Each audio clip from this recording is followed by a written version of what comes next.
আমি বলবো এবার দেখবে মমতা, আপনারা বলবেন বিজেপির ক্ষমতা। এবার দেখবে মমতা,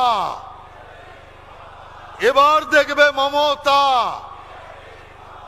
আরে মমতা পর্যন্ত পৌঁছাবেই না এই আওয়াজে, গলা ছাড়তে হবে। এবার দেখবে মমতা। বুঝেছি এবার আওয়াজটা কম কেন, এবার বেড়ে যাবে, ভলিউম বাড়িয়ে দিচ্ছি। জয় শ্রীরাম। ভলিউম বেড়ে গেছে, এবার দেখবে মমতা।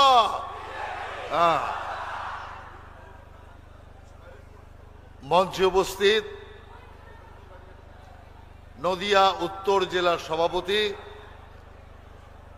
অর্জুন বিশ্বাস,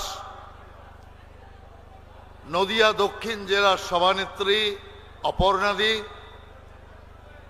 মঞ্চে উপবিষ্ট আমাদের কেন্দ্রীয় নেতা ভাই অমিত মালব্যজি, মঞ্চে উপস্থিত জগন্নাথ দা, অশোক কীর্তনিয়া দা, বঙ্কিম দা, আমাদের রাম দা এবং অন্যান্য এই জেলা এবং বিভাগের নেতৃবৃন্দ, আমাদের রাজ্যের সম্পাদক শাখারব সরকার, উপস্থিত এই নদিয়ার বিভিন্ন প্রান্ত থেকে আসা ভারতীয় জনতা পার্টির সংগ্রামী সাথীবৃন্দ, আমার মা এবং বোনেরা, আপনারা অনেকক্ষণ যাবৎ বিভিন্ন বক্তার মুখে বক্তব্য শুনছেন।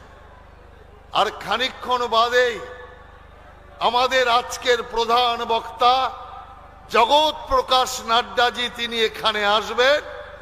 আর সারা পশ্চিম বাংলায় আজকের দিনে আর কালকের দিন মিলিয়ে 9খানা যাত্রা, পরিবর্তন যাত্রা শুরু হয়েছে। যে পরিবর্তন যাত্রার ধাক্কায় তৃণমূল পরিবর্তন হয়ে বিজেপি হয়ে যাবে, আর জোড়া ফুল থাকবে না। এবার পদ্ম ফুল ফুটবে, জোড়া ফুল যাবে। সেই কারণে আমরা পরিষ্কার বলতে চাই, এই কৃষ্ণনগর থেকে দিকনগর থেকে যাত্রা, দিকনগর দিক নির্দেশ করবে। কি দিক নির্দেশ করবে? পিসিআর ভাইপো এবার সোজা গঙ্গা সাগরে যাবে। রাম নাম করতে দেব না, রাম নাম চলবে না। তা কি বাংলায় শুধু আল্লাহ নাম চলবে? বিজেপির ক্ষমতাটা দেখেছেন? মমতা ব্যানার্জি আগে যত মিটিং করত, প্রত্যেক সভায় আপনি শুনতেন 17 বার 18 বার ইনশাআল্লাহ ইনশাআল্লাহ ইনশাআল্লাহ। আজকে 3 বছর যাবত আর আল্লাহর নাম নেয় না, আল্লাহর নাম নিচ্ছে না। এখন জয় জগন্নাথ, মহাকাল, দুর্গা মাতা, লক্ষ্মী মাতা, বিষ্ণু মাতা, এখন এই জিনিস চলছে। তার কারণ বুঝতে পারছে আল্লাহ এবার পার করাতে পারবে না, আল্লাহ দিয়ে এবার হবে না। তাই হিন্দু দেব দেবীর পায়ে পড়তে হবে। যে দুর্গা মাতার বিসর্জনকে আটকে মমতা ব্যানার্জি মহরমের প্রসেশন চালিয়েছিল, মহরমের তাজিয়া চালিয়েছিল, প্যান্ডেলে আটকা দুর্গা মা দেখছে চোখের সামনে দিয়ে ঢাক ঢোল বাজিয়ে মহরম যাচ্ছে। দুর্গা মা কার্তিক গণেশকে জিজ্ঞাসা করছে, হে কার্তিক গণেশ, একবার বাইরে গিয়ে খোঁজ নিয়ে আয়, আমরা ভুল করে পশ্চিম বাংলার বদলে বাংলাদেশে চলে আসিনি তো? কার্তিক গণেশ বলছে, না মা, আমরা পশ্চিম বাংলাতেই এসছি। এখন পশ্চিম বাংলা মমতা বেগমের রাজত্বে চলছে। যে দুর্গা মাকে প্যান্ডেলে বন্দি রেখেছিল, মহরম চালিয়েছিল, আজকে বিপদে পড়ে সেই দুর্গা মার পায়ে পড়তে হচ্ছে।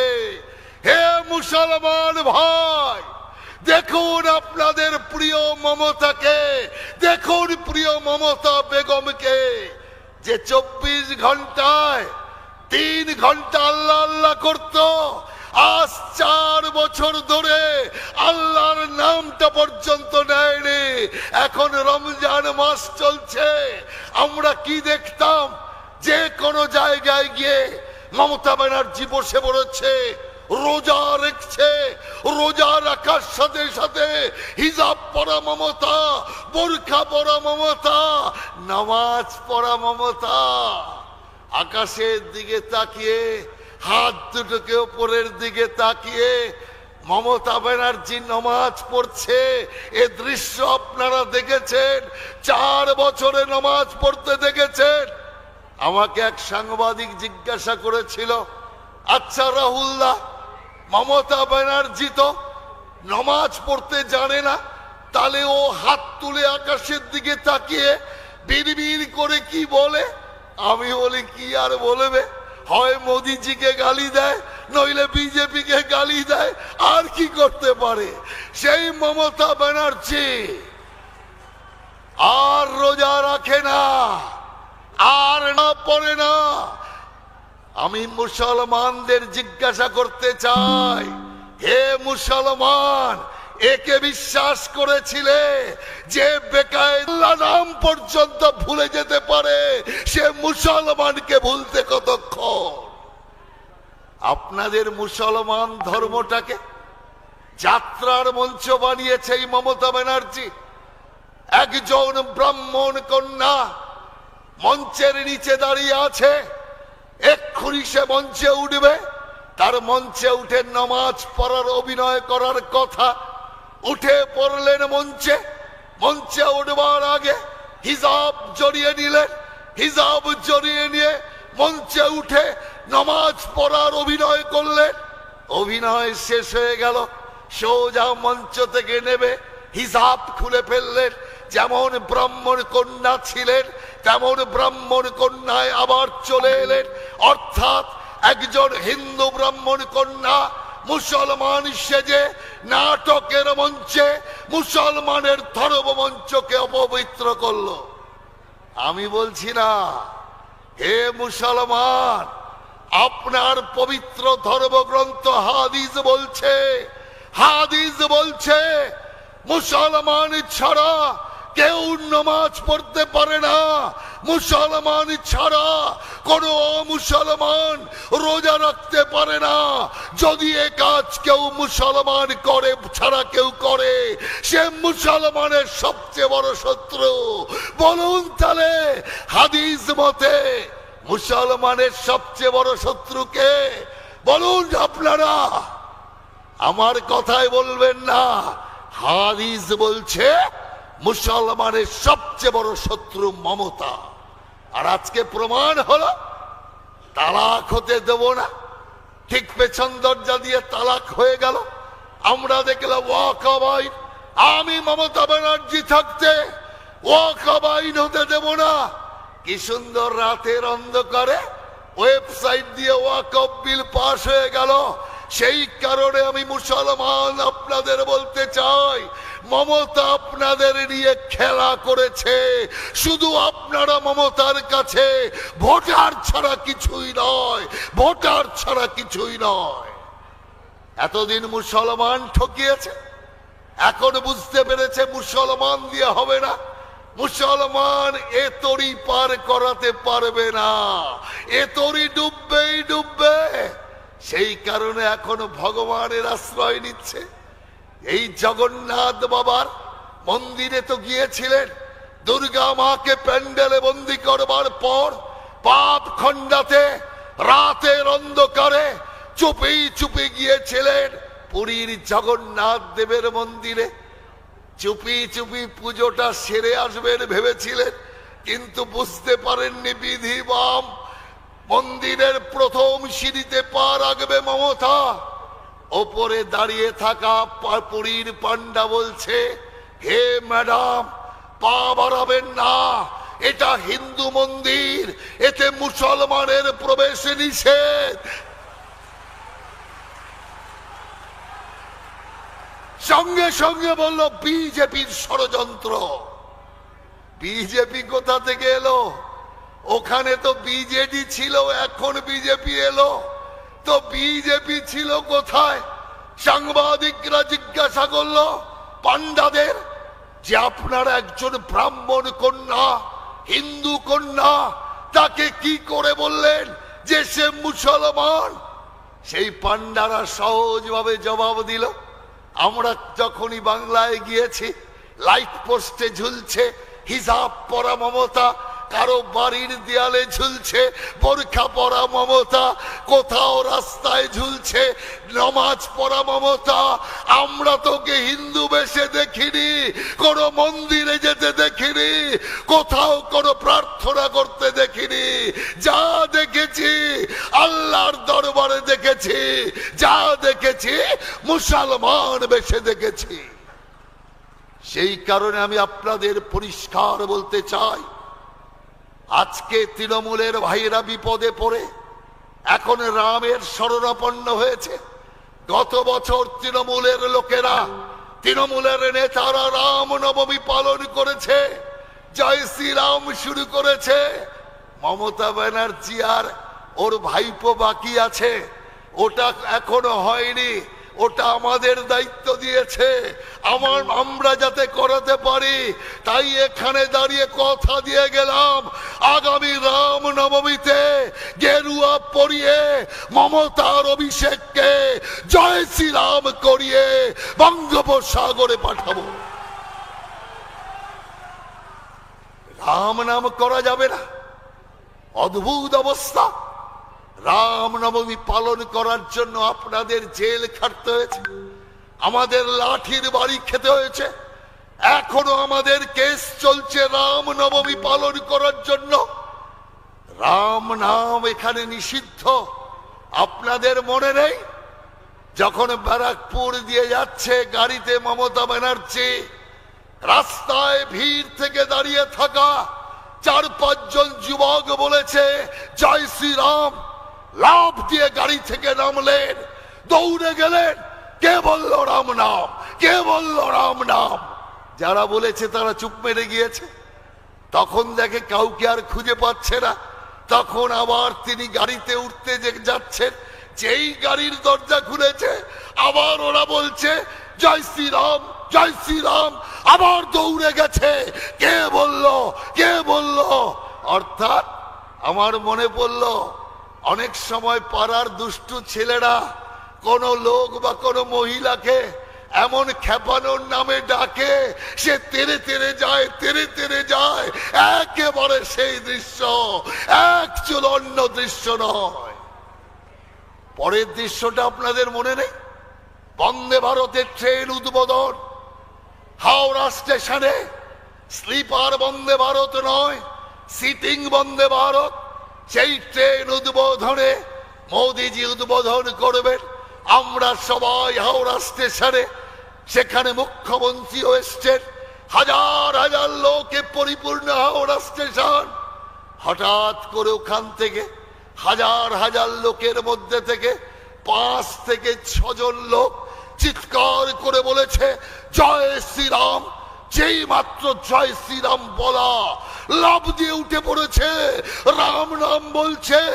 রাম নাম যেখানে, আমি থাকবো না সেখানে। আমি ভাবলাম মনে মনে নাটক করছে, নাটক করার দীর্ঘদিনের তো অভ্যাস, সেই কারণে নাটক করছে, আসলে যাবে না, যাব যাব বলে দর বাড়াচ্ছে।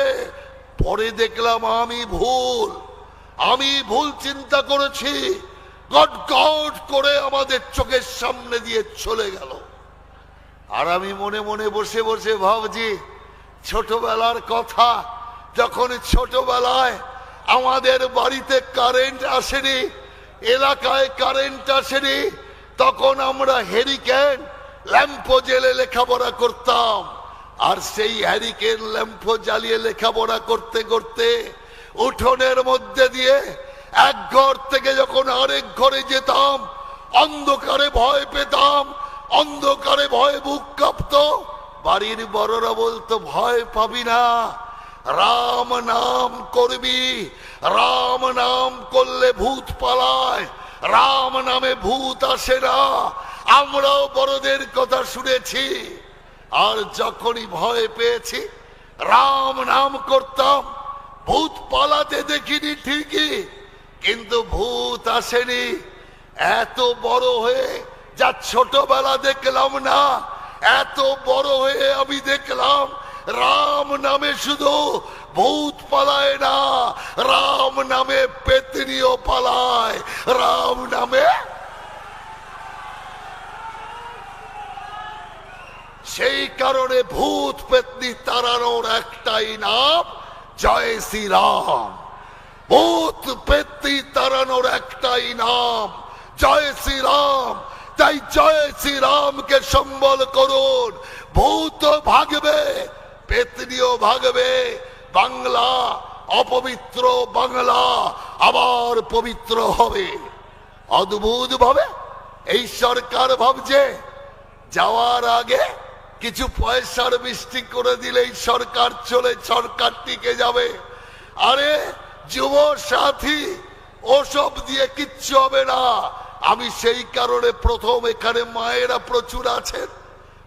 মমতা ব্যানার্জি আর ওর লোকেরা ভাবছে লক্ষ্মীর ভান্ডার দিয়ে এবার টিকে যাব।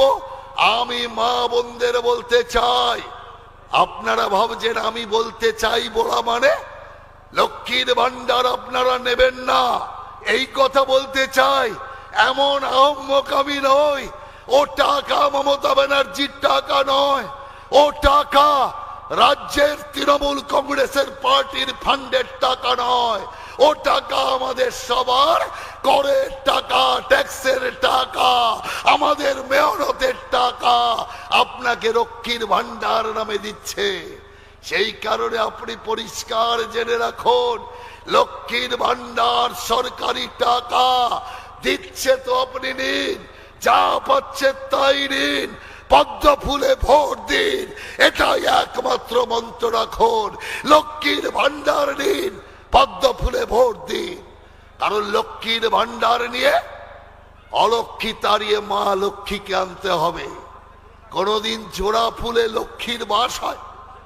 ঘাস ফুলে লক্ষ্মীর বাস হয়? লক্ষ্মীর বাস হয় পদ্ম ফুলে। মা লক্ষ্মীর আসন হচ্ছে পদ্ম ফুল, পদ্মাসনে বসা মা লক্ষ্মী। সেই কারণে বাংলায় অলক্ষ্মী কেন? মা লক্ষ্মীর পদ্ম ফুলের আসন কেড়ে নিয়ে মা লক্ষ্মীকে ঘাস ফুলে বসিয়েছে। যে ঘাস ফুল গরু মারায়, ছাগল মারায়, মানুষ মারায়, সেই ঘাস ফুল পবিত্র নয়। তাই ঘাস ফুল থেকে পরিষ্কার পদ্ম ফুলে মা লক্ষ্মীকে বসান। দুর্গা মাতার হাতের প্রতীক পদ্ম ফুল, আর সেই পদ্ম ফুলই বাংলার জাগরণের ফুল হবে। পশ্চিম বাংলা, একদিন পশ্চিম বাংলা ছিল শিক্ষায় বাংলা। শিক্ষা চাই, চলে যাও বাংলায়। চাকরি চাই, চলে যাও বাংলায়। খাবার চাই, বাংলা মার ঘরে ঘরে অন্নে ভরা। বাংলা মা কাউকে অভুক্ত রাখে না। আজ শুধু দুমুঠো ভাতের জন্য এই বাংলা মার সন্তানেরা চারিদিকে ঘুরে বেড়াচ্ছে। দিল্লি, বোম্বাই, মাদ্রাস, উত্তরপ্রদেশ, আহমেদাবাদ, জায়গায় জায়গায় বাংলার সন্তানেরা যাচ্ছে দুটো কাজের জন্য, দুটো ভাতের জন্য। আর মমতা ব্যানার্জি কি বলছে? বাঙালিদের ওপর অত্যাচার হচ্ছে। কোন বাঙালির ওপর অত্যাচার হচ্ছে? আপনি তো 5,000 টাকার টোপ দিয়েছিলেন। যারা বাইরে কাজ করছে, পরিযায়ী শ্রমিক, তারা চলে আসুন। মমতা ব্যানার্জি বলছে আমি 5,000 টাকা করে দেব, বসিয়ে বসিয়ে দেব, কাজ করতে হবে না।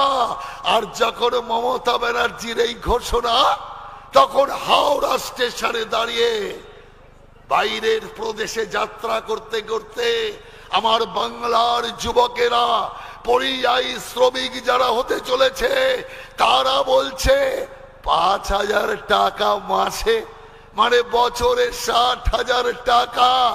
আরে মমতা ব্যানার্জি বছরে দেবে 60,000 টাকা, আর আমি মাসে কামাই ওখানে 70,000, 1 লাখ 2 লাখ টাকা। সেই কারণে মমতার ভিক্ষা কে নিতে আসবে? তাই আমি বেকার যুবকদেরও বলতে চাই, যুব সাথী পাচ্ছেন নিন, এ টাকা সরকারের টাকা, জনগণের টাকা। সেই কারণে আমি আপনাদের সবাইকে বলতে চাই, যা পাচ্ছেন তাই নিন, পদ্ম ফুলে ভোট দিন, মমতাকে উল্টে দিন।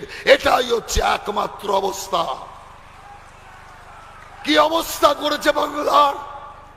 চারিদিকে চুরি করে পাট করে দিয়েছে, শেষে শিক্ষক পদটাও বিক্রি করেছে।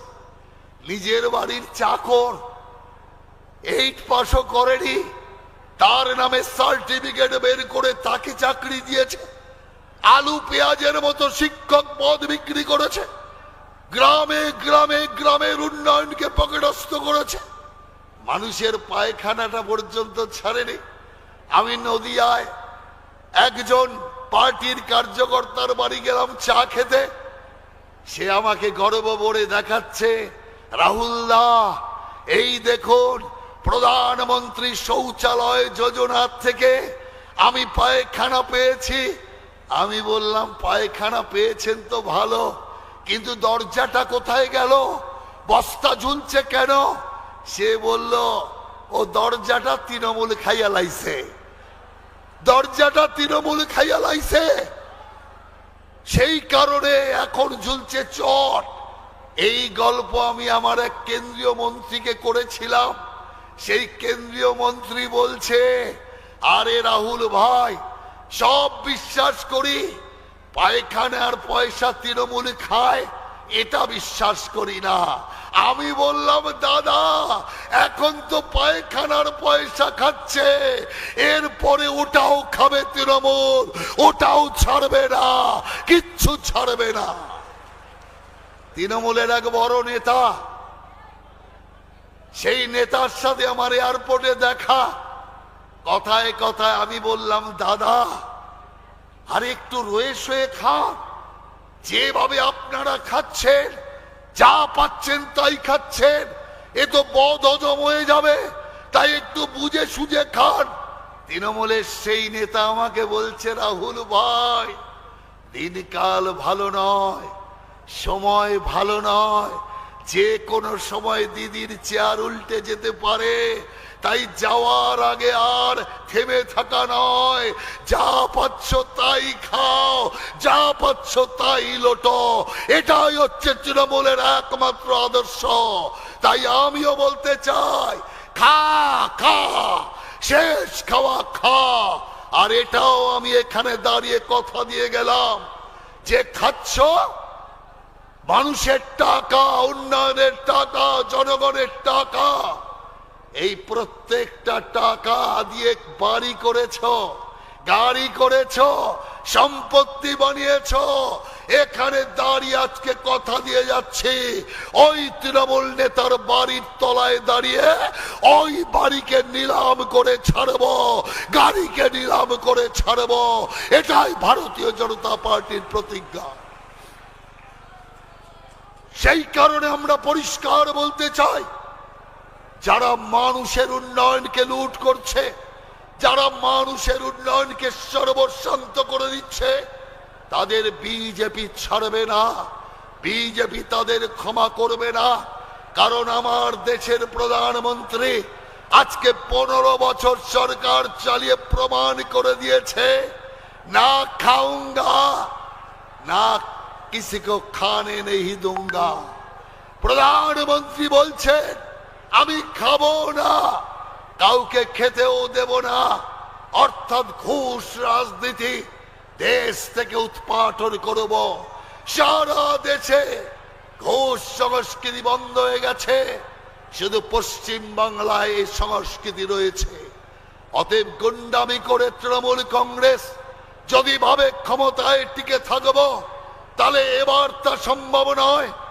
এসআইআর হচ্ছে, এসআইআর প্রায় শেষ হয়ে গেছে, ভোটার তালিকা বেরিয়ে গেছে, আপনারা সারা দেশ জুড়ে প্রদেশে প্রদেশে এসআইআর হয়েছে, কেউ টের পেয়েছে?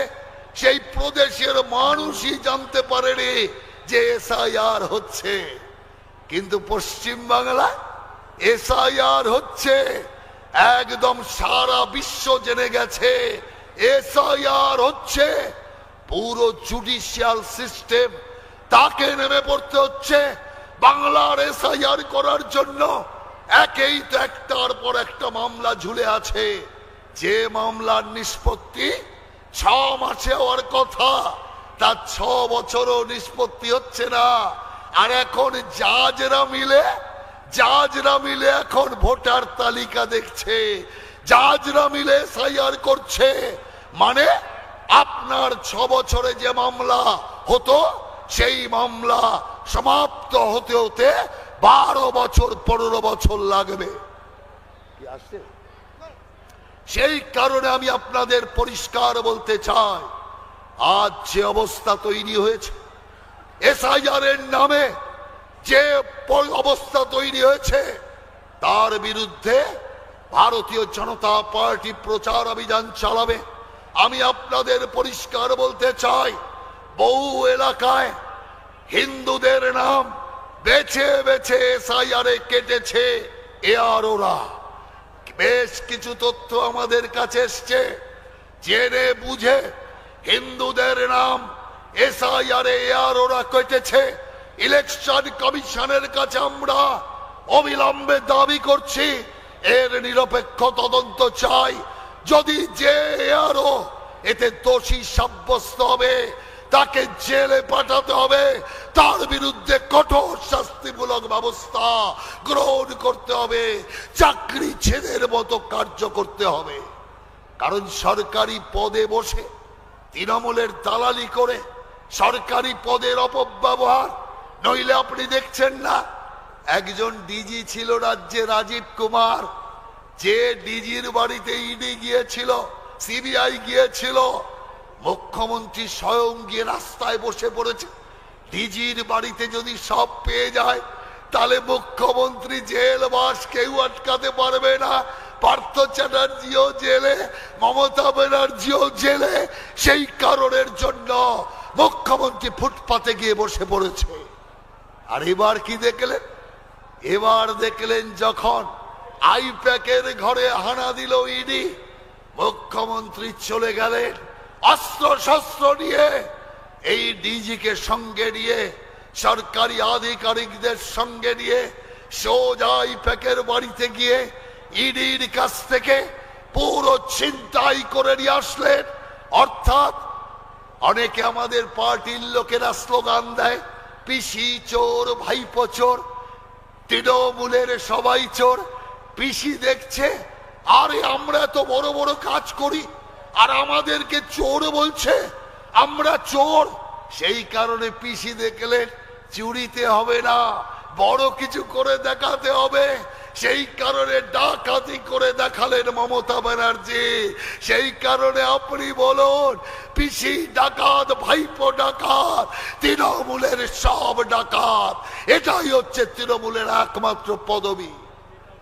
ডাকাতি করে আসার পরে তারপরে পরিষ্কার ভাবে বলছে, আমার ফাইল আমি নিয়ে এসছি, আমার ল্যাপটপ আমি নিয়ে এসছি, আমার এটা ফোন ছিল আমি নিয়ে এসছি।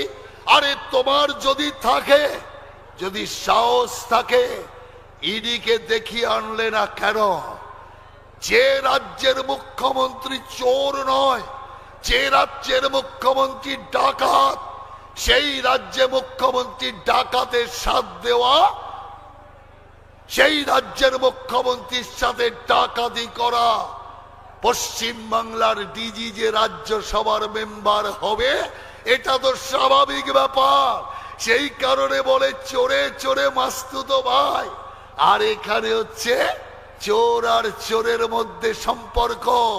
সরকারি চোর আর জননায়িকা চোর, দুই চোর মিলে পশ্চিম বাংলাকে লুট করছে। তাই বিজেপিকে দরকার, আমরা আসব, লক্ষ্মীর ভান্ডার চালু থাকবে, চিন্তার কোনো কারণ নেই। লক্ষ্মীর ভান্ডারের অর্থ বাড়বে, আমরা আসবো, বেকার ভাতা নেওয়ার দরকারই পড়বে না, এখান থেকে টাটাকে তাড়ানো হবে না, সিঙ্গুরকে শিল্প শূন্য করা হবে না, উল্টো শিল্প আসবে, কারখানা লাগবে, ব্যবসা বাড়বে, কাজ তৈরি হবে। পশ্চিম বাংলা আবার হাসির বাংলা, সোনার বাংলা, ধন ধান্যে পুষ্পে ভরা বাংলা আবার তৈরি হবে। কিন্তু তার জন্য আপনাদের সহযোগিতা দরকার।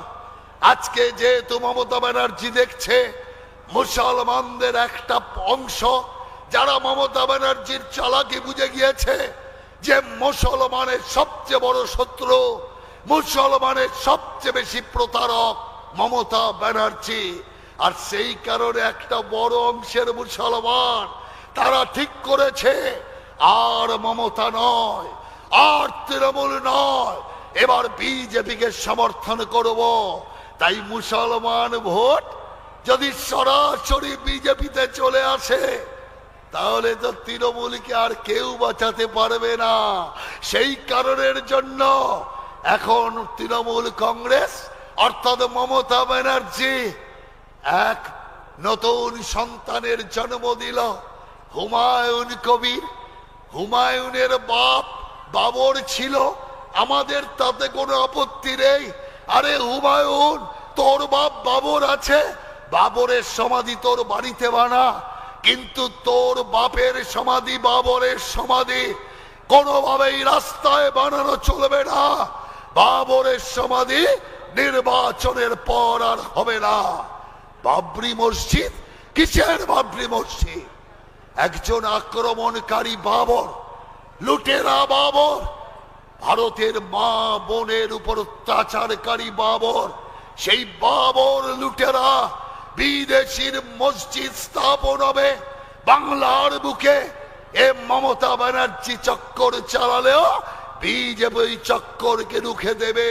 আমরা জানি এই বাবরি মসজিদ শুধু ইলেকশন স্টার্ট, বাবরি মসজিদ বানানোর কোনো লক্ষ্য নেই।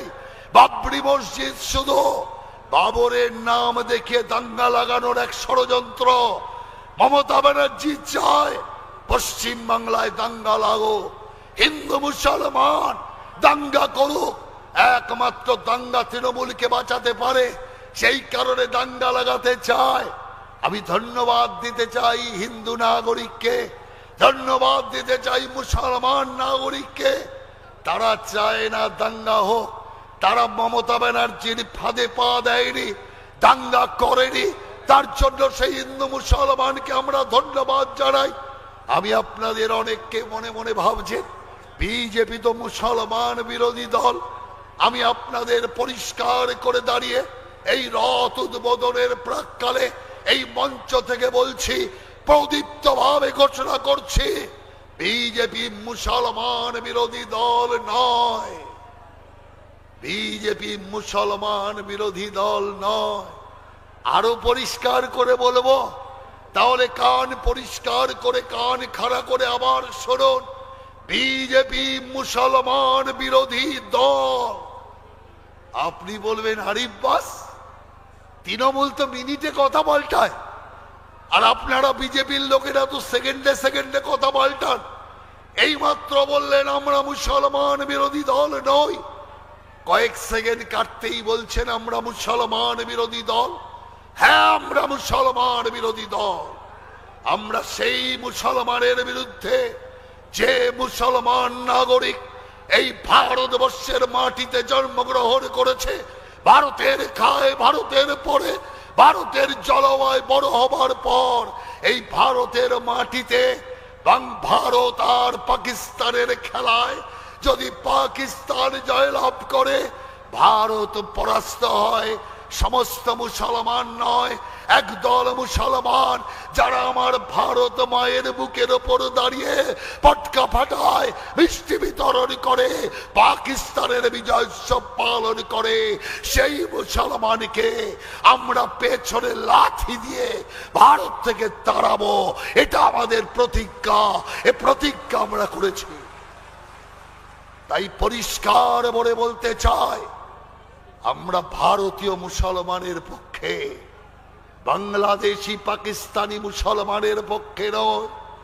যে ভারতীয় মুসলমান নাগরিক মনে করে এই ভারত মা আমাকে জন্ম দিয়েছে, এই মায়ের কোলে আমি জন্ম হয়েছি, মার খেয়ে আমি বড় হয়েছি, অতএব মায়ের জন্য, ভারত মাতার জন্য আমি আমার জীবনকে উৎসর্গ করতে প্রস্তুত, সেই মুসলমানকে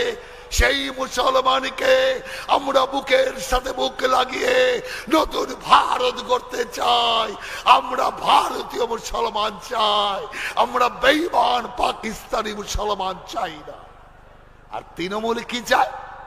বাংলাদেশ থেকে দলে দলে ধরে আনছে মুসলমানদের, রোহিঙ্গা মুসলমানদের ধরে আনছে, ভোটার কার্ডে নাম চাই, আধার কার্ড চাই, সব জালি ব্যবস্থা করে রেখেছি, ভোটার লিস্টে নাম তুলে নাও, নাগরিকত্ব করে নাও। তাই এই নদিয়ার সমস্ত মানুষকে আমি বলতে চাই, সব বাংলাদেশ থেকে এসছে, এই নদিয়ার মাটিতে যারা আছেন 100% উদ্বাস্ত। আপনাদের ঘরে ঘরে আমি গিয়েছি, নদিয়াতে 500-700 রাত আমি নদিয়াতে কাটিয়েছি। এই যে সুধীর বিশ্বাস আজকে তফসিলি মোর্চার সভাপতি, ওর বাড়িতে 70-80 রাত আমি কাটিয়েছি। অতএব নদিয়ার আসল চরিত্র আমি দেখেছি, আসল সমস্যা দেখেছি। তাই নদিয়ার মানুষকে বলতে চাই, এখনো সাবধান হন, সময় নইলে কঠিন আসবে। আজ যদি সতর্ক না হবে, আগামী দিন আপনার বাড়ি থেকে আপনি উৎখাত হবেন, আপনার বাড়ি থেকে উৎখাত হয়ে আবার আপনি উদ্বাস্তু হবেন। এবার যাবেন কোথায়?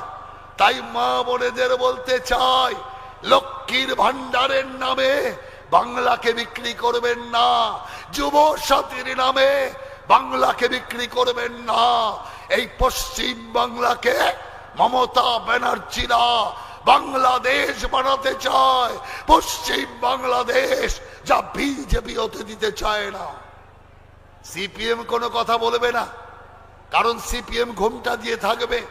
যদি ভাসুরের সাথে চোখাচোখি হয়ে যায়, কংগ্রেস তো কোনো শব্দ করবে না। আর তৃণমূল বাংলাদেশ বানানোর ষড়যন্ত্র করে আসবে। আমরা বিজেপি থাকতে, একটা বিজেপি কর্মীর গায়ে এক ফোঁটা রক্ত থাকতে কোন মায়ের লালের ক্ষমতা নেই, কোন মায়ের বেটির ক্ষমতা নেই। পশ্চিমবঙ্গকে বাংলাদেশ বানায়, পশ্চিম বাংলাকে এখানে মুসলমান রাষ্ট্র বানায়। অতএব সেই কারণে আমি আপনাদের পরিষ্কার বলতে চাই যে পশ্চিম বাংলায় আবার নতুন করে বাংলাদেশের উচ্চটিকা আমরা দেখতে পাচ্ছি। তাই নদিয়ার মানুষ শেষবারের জন্য শেষ শব্দ বলে যায়, সতর্ক হন। আপনি আপনার বাড়িতে টিকতে পারবেন কিনা সেদিন আপনার মনে পড়বে আমার কথা। রাহুল সিনহা বলেছিল, ওর কথা শুনলে জিনিস হতো না। যেদিন আপনার বাড়ি থেকে উৎখাত হয়ে আপনার স্ত্রী পুত্র কন্যার হাত ধরে যখন ফুটপাতে এসে দাঁড়াবেন, ক্ষুধার জ্বালায়, যখন রামকৃষ্ণ মিশন ভারত সেবাশ্রম সংঘের লঙ্গরখানায় ক্ষুধার জ্বালায় যখন খিচুড়ির জন্য থালা বাড়াবেন, তখন মনে পড়বে আমার কথা। সেদিন যদি আজকে যদি আপনি আমার কথা শুনতেন, সেদিন দেখতে হতো না। তাই আমি আপনাদেরকে পরিষ্কার বলতে চাই, উদ্বাস্তুদের বন্ধু একমাত্র বিজেপি, হিন্দুদের বন্ধু একমাত্র বিজেপি, ভারতীয় মুসলমানদের একমাত্র বন্ধু বিজেপি। সেই কারণে বাংলায় বিজেপি আনুন, আবার সোনার বাংলা তৈরি করুন। রবীন্দ্রনাথ ঠাকুর, নজরুল ইসলাম, ঋষি বঙ্কিমচন্দ্র চট্টোপাধ্যায়, চৈতন্য মহাপ্রভুর বাংলা, স্বামী বিবেকানন্দ রামকৃষ্ণের বাংলা, শ্যামাপ্রসাদ মুখার্জির বাংলা আবার জাগবে, আবার জাগবে, আবার বাংলাদেশের মধ্যে 1 নম্বর হবে। এই প্রতিশ্রুতি দিয়ে আপনাদের সকলকে নমস্কার জানিয়ে 26 সালের জন্য এই বাংলায় নতুন সরকার পরিবর্তনের আহ্বান জানিয়ে আমার বক্তব্য শেষ করলাম। বন্দে মাতরম, ভারত মাতার জয় হোক।